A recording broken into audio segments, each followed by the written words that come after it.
Hi, welcome to Pyrography Made Easy. I'm Brenda. I often get asked if I adjust the heat on my burner when I'm creating pyrography artwork. The only time I'm adjusting the heat is before I start burning. I adjust the heat until I get a medium to dark tan burn result with whatever pen tip I'm using. Anytime I switch pen tips or switch projects, then I readjust the temperature setting until I get that medium to dark tan burn result again. Once I have that dialed in, there are other ways that I use to control and alter the burn results. So let's get into that. Reburning is my most commonly used method. It is exactly what it sounds like. I repeatedly burn over an area until it gets as dark as I want it to be. With enough reburning, you can get some very dark burn results even with a low heat setting. This rule applies regardless of the type of burn stroke you are using. My burner was set to 3.5 for this entire reburning demonstration. And as you could see, I could get some very dark burn results. Changing my hand speed is my second most commonly used method to alter the burn results.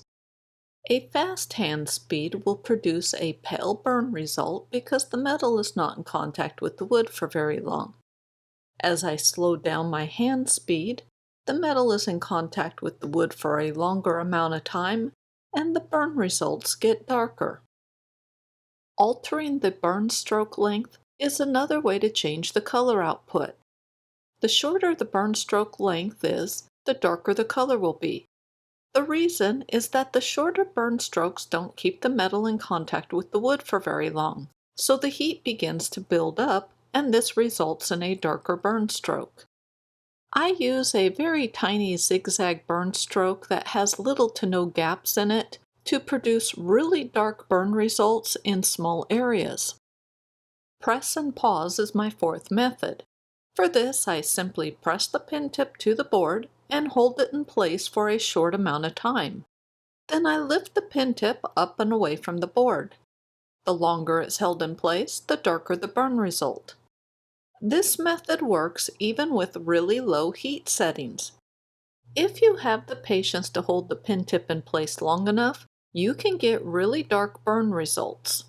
I obviously didn't have that kind of patience. Lift and wait is my last method of altering my burn results. For this method, I lift the pen tip up and away from the board and wait for a bit so that the heat builds up on the pen tip. The longer I wait, the hotter the pen tip becomes and the darker the resulting burn. Of course, the heat setting on the burner will impact the wait times. This is another method that I use in small areas to get a darker color. Well, that's it for this video. I hope you found the information helpful. On my website, Pyrography Made Easy, I have the written version of this, and I also have a lot of blogs that have free patterns and written instructions on how to create the artwork. I will put a link to my website in the description below. Well, thank you so much for watching my video, and I will see you next week.